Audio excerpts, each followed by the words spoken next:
Hey everyone, this is Chris from Console Customs, and today I'm going to take you through the installation of our PS5 Smart Triggers V3. Your kit will look similar to the one in front of me. We have a link on the bag to our installation written guide, which will also link you to this video. Inside we have our Smart Trigger ribbon and multiple mounts. So if you look at the edge of these mounts, you will see that they all have a number and letter. So we have an R and L for left or right, and a 3, 4, or 5 for the BDM-030, 040, and 050, which this kit works for. You will also find a small trigger plug that will go in the back of our trigger. For this installation, you need a Phillips PH00 screwdriver, as well as a few other tools.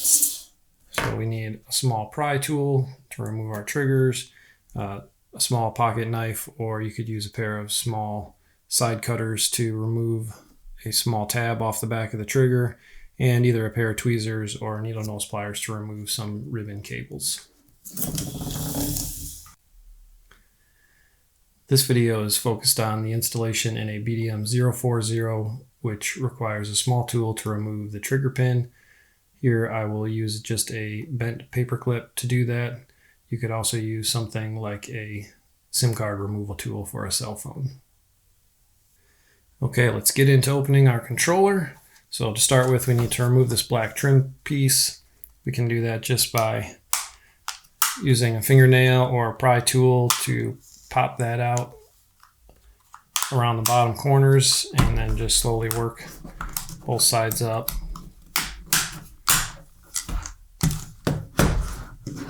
And lift over the thumbsticks to take that off. Now we also need to remove the R1 and L1. This is where we'll use our pry tool. So we just get behind that and pop those straight out.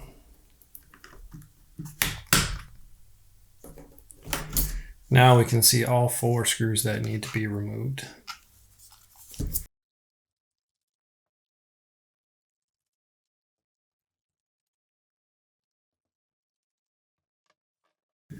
Okay, with the screws removed and out of the way, to remove the back shell, we can start by separating it with our fingers, and then we have to pop loose these 2 clips in the center here.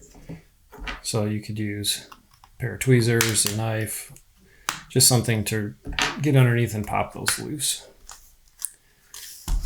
Now we want to evenly lift up on the back of the shell, and that will pop off. And here's what we see inside. Next, we need to remove the battery. That's just plugged in. And we have 1 screw here, also holding the battery tray.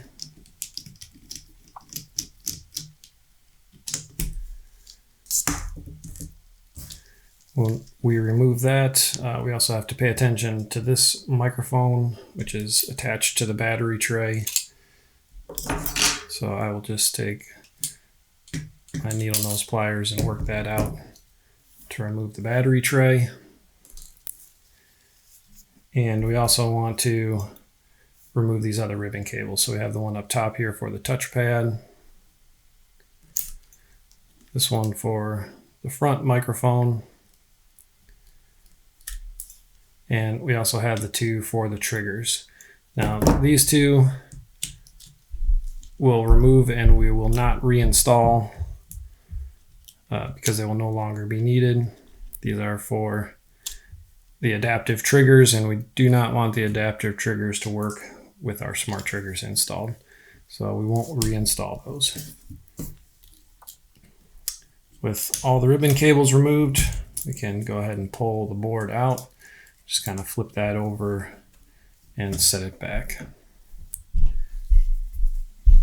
Now to remove our triggers, we have to use our paper clip, and there is a small hole that is just below and in front of the spring for the trigger here.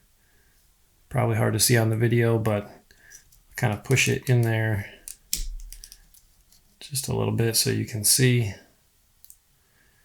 And you can see that popped the pin out the other side. So now we can lift our trigger up and off, and we will do the same thing on the other side. Just find that small hole and push that pin out.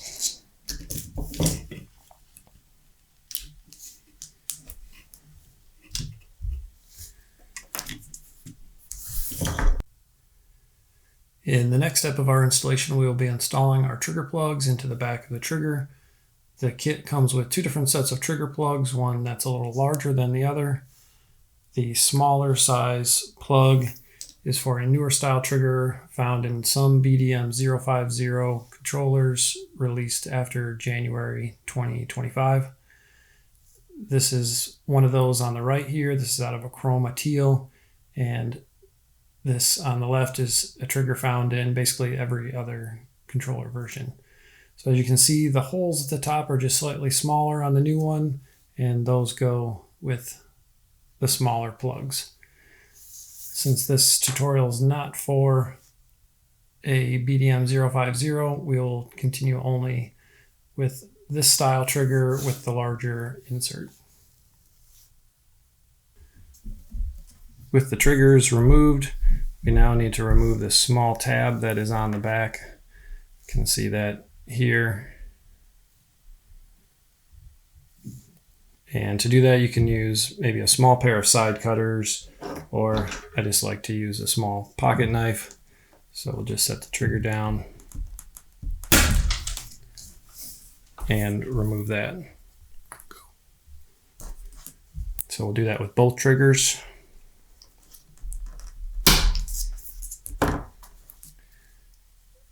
With both of those removed,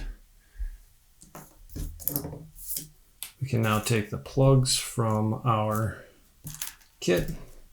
So we have our two small plugs, and those will go in the back of the trigger inside those two holes. You can see there's a small cutout on the bottom of this that needs to go towards the bottom of the trigger. So we'll just push those in like that.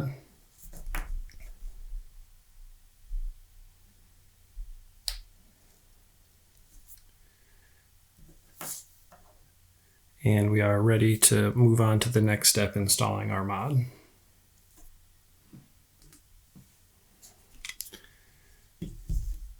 Back with the controller, we can take a look at the front, and we need to remove these two rubber pads from the controller. So we can just easily grab those with a pair of tweezers and pull those out.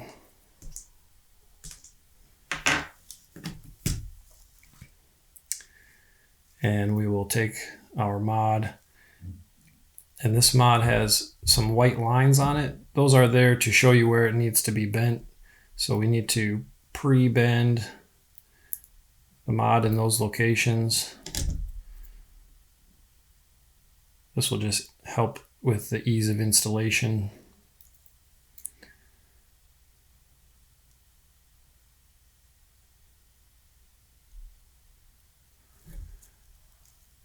So it should look something like that.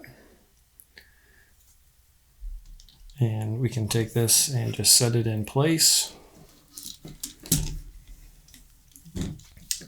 Flip around to the front here, and we can kind of see how those R1 and L1 go into place. I just use a small pair of tweezers just to help make sure that it's in there properly.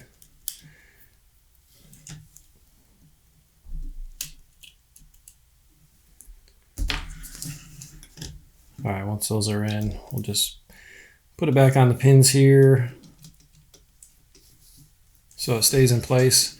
And once we're at this point, I like to test that R1 and L1 are working. So I just grab those buttons and install them.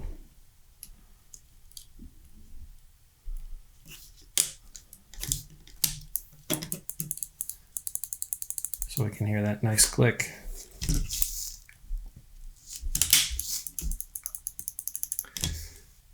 Great, both those are working. We'll just use our pry tool to pop those back off again.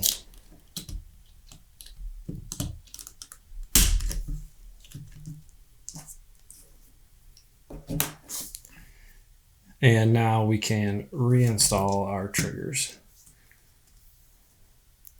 Just need to make sure we're putting them on the correct side. So when we do this, we need to make sure we're hooking over top of this. So we hook the trigger over top of that part there, and we can reinstall this pin back in there. Just make sure that pushes all the way in and sits flush, and test out the trigger.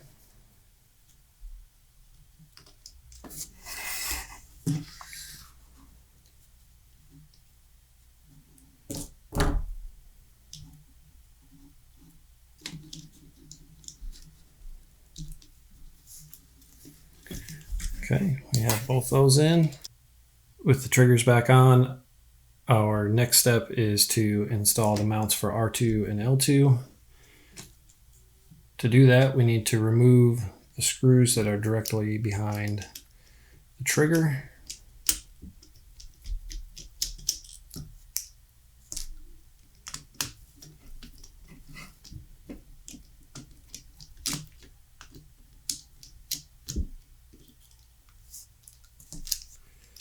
And find our two mounts that are labeled 4L and 4R. And we'll take and reinstall that with the screw. So I just like to take and put the screw in the mount and then put that in the controller. It just helps guide it into place.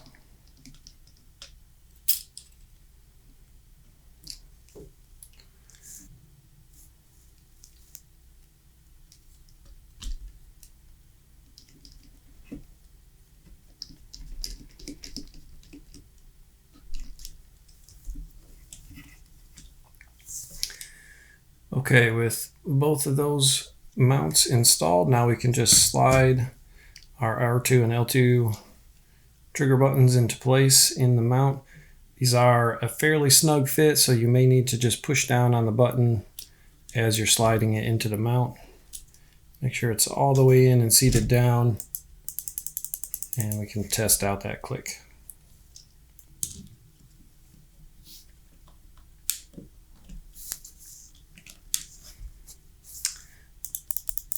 Okay, now we have both R2 and L2 in the mounts. Again, looks like our ribbon cable just popped up here a little bit. We'll just make sure that's back down over those two pegs there. And we are done with the installation besides reassembling our controller. So we can just flip this circuit board back over.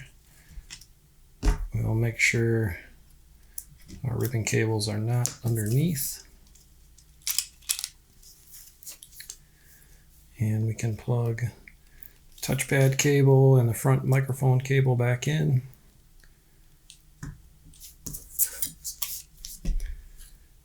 We'll put our battery tray back in, along with the screw for that.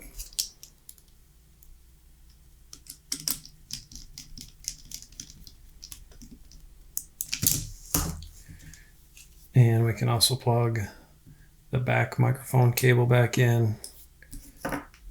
Sometimes this is easier with pliers or tweezers. And we can take and plug our battery in and put that back in the tray.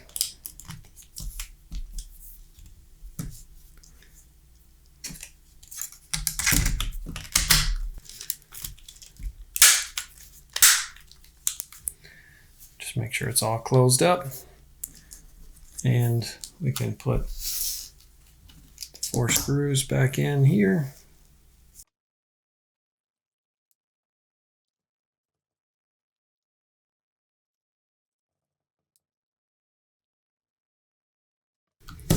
Okay, now we can pop R1 and L1 back in again. And we will just double check everything one last time. And final step is just reinstalling the trim piece over the thumbsticks. And that's the installation. These are available on our website, on eBay, and now on Amazon. Thank you.